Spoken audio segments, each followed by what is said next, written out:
What is going on, guys? Welcome back to the Sixers Digest YouTube channel. My name is Barnard, as always, and today I'm here to break down Stephen A. Smith keeping it real about the James Harden situation, as well as jump into an intriguing Sixers prospect who's showing a little bit of something overseas on the international stage. So before I get fully into it, I do want to dive in and remind you guys to make sure that you guys are subscribing to the channel. 93.6% of you guys watching this video have not subscribed yet, and I want to change that. I want to make sure you guys are along with the ride for me. Getting in your feed helps us out. Make sure you guys are staying up to date to the content, so make sure that you're along for the ride for this Sixers season. We got some big plans moving forward, so I'm excited for you guys to be part of it with me.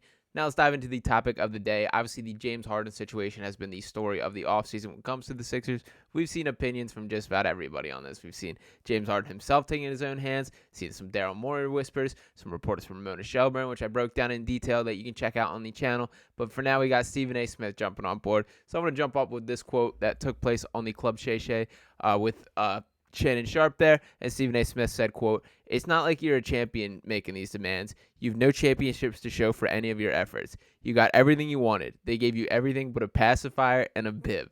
So directly calling James Harden a baby there. I do respect Stephen A. Smith for keeping it real on this situation. And we know what this is all in reference to, that there's been so many demands. I mean, it's like James Harden is the Goldilocks of the NBA, that there is something's too hot, something's too cold. There's never a just right. We've seen him be the superstar of the team where every wish is catered to him down in Houston. We've seen him fit a star-studded team where he is simply a key part of the team, but he has guys to defer to, as was the case in Brooklyn. I thought we had a perfect balance here in Philadelphia, where he was obviously still a significant part of the offense, was expected to be a 20-10 guy in the way that he was, but he was still deferring to Joel Embiid, that it was Joel Embiid's team. I thought that he had reached a point in his career where he was okay with that from an ego or mindset standpoint, and that's what he wanted, but it ultimately is not, and that did lead James Harden to saying this wild quote to start the offseason. Is a liar, and I will never be a part of an organization that he's a part of. Let me say it again. Daryl Morey is a liar, and I will never be a part of an organization that he's a part of again. So how this situation is ultimately resolved is still to be determined. That is the biggest factor regarding the outlook for the Sixers moving forward. But I do like that Stephen A. Smith is going out there leading the charge, and it feels like there's a little bit of a momentum swing back towards the anti-James Harden campaign. These are always very difficult situations where people have strong feelings, and it's obviously a war of millionaires near millionaires and billionaires as the players and owners kind of go to wraps. We know the legal term stuff that's been added to the CBA to kind of put this into perspective and keep some strong standards there.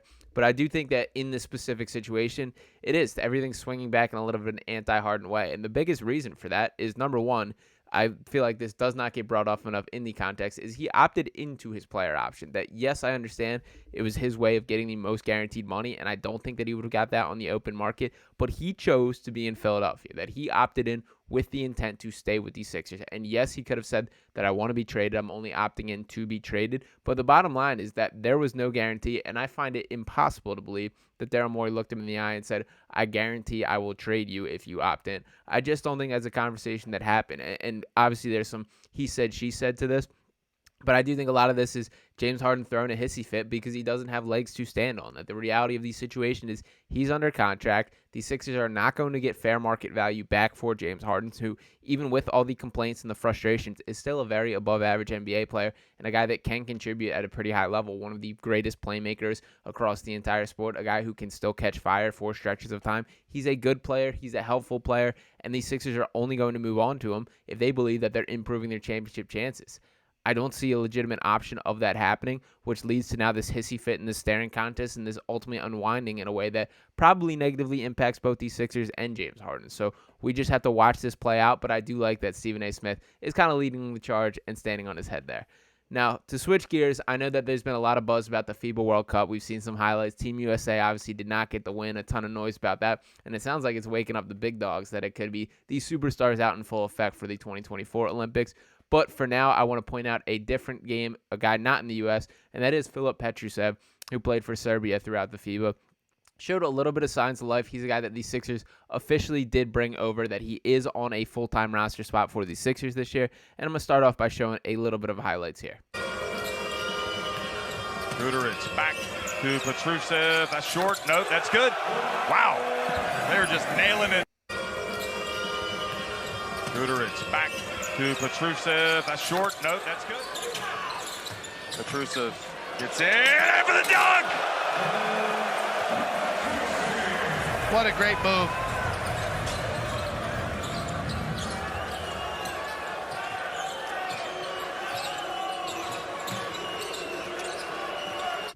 So Petrusev has had an interesting career arc to this point. He was the 50th overall pick in the 2021 draft, just 2 picks after the Charles Bassey selection that they did go for the Twin Towers kind of approach by making those back-to-back. And he's been a draft and stash guy that he's been kept over in Europe. He's bounced in a couple different places. He played for Gonzaga, was his college ball back in the day. He's kind of an, in theory, stretch big man, but hasn't quite put the pieces together yet. That if we take a look at his college stats here, for what exactly he got done back in the Gonzaga days, and here's what he looked like. Obviously, took a huge leap from his freshman to sophomore year. His sophomore year is where he really stood out, and this is when after the Sixers drafted him, averaging 17.5 points per game, 7.9 rebounds, 1.5 assists. The three-point shooting is probably there was not a lot to go off the college years, that there just was not a lot of volume for that. But overall, some signs of promise. He is still 23 years old, so there is still room to be desired for him to potentially grow. That there is, if you squint, you can see the type of player the Sixers need. That a guy that is a big man that can shoot the three, that has been the perfect model of player that has always been built to surround Joel Embiid with, and the Sixers have really struggled to find that. Really, the best example of a player like this is Ersan Ilyasova, who hasn't played here since, I believe it was the 2018-19 season. So been a long time since that's the case. I am optimistic about the growth of Paul Reed, that I do think that there's a little bit of a stretch aspect of his game beginning to grow, but that's still never going to be his calling card as an NBA player, and that's the unfortunate reality. If I want to be completely blunt with this, I don't think Filip Petrusev is an NBA player. That I think from everything that I've seen from him, I think he lacks a defining skill for him to just stick in the league. But there is some tools that he's beginning to put it together, and I will give the guy credit that he continues to work, continues to try, and he made a strong push to get to Philadelphia this year, and ultimately Daryl Morey did roll over, give him a partially guaranteed deal. It is not a surefire lock that he will be on roster this year, and when you look at the aspect of his contract, it's a little bit similar to what they did with Trevelyan Queen last year, where there is a guaranteed amount. He's going to get paid some money, but it is not as much guaranteed that he will be on roster, and that decision will be made in training camp. Now, I do want to look at some of his international stats, which I think are a little better window into his developmental arc. So there's 3 seasons here. He's bounced around a little bit. That first year he played in the Adriatic League. He actually won Adriatic League MVP. Averaged 23.6 points per game, 7.6 rebounds, 1.6 assists, 1.1 blocks, and he shot 41.9% from 3 on 3 attempts per game. That's very intriguing. He's also played in the Euro League and the BSL, had some up and down stats, also an up and down level of competition, so it's difficult to fully put this into frame. All these leagues are fairly respectable, especially the Euro League, as far as on the international stage. It's no NBA players by any means, but there are some high-level athletes and guys that played high-level college ball or even former NBA guys that haven't quite found a way to stick. So it's not like he was playing nobodies, but even still, that should be taken a little bit with a grain of salt. I am encouraged by the three-point numbers, and I'll say like the book on Filip Petrusev has been a little different than what I've seen with my eyes. Like, for example, he's played in 2 summer leagues with these Sixers now. The first summer league, the entire sell of him as a player, this was after the Adriatic League MVP, was that he had all the tools offensively and defensively that he was going to struggle, and he didn't look like that at all. That I thought he was very good defensively. He had several block shots. I thought his timing was really nice, and offensively, he never found a fit. That he looked uncomfortable. He was throwing up air balls. It was not a good scene. I will say he was better this summer league go around, that he showed a little more polish offensively. I thought he still showed some flashes defensively, and there's also guys that it should be noted kind of play to their level of competition, that maybe it takes a little bit of adjustment, but the best thing for his possible development could be to be playing with higher level guys,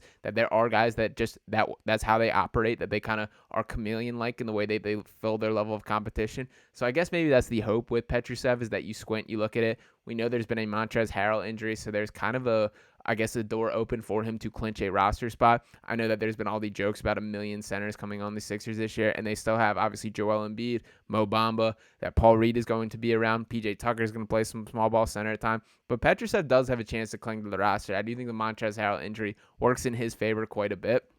I will be rooting for the guy. He is just 23. I would love if he proves me wrong and he ends up a key part of the Sixers roster.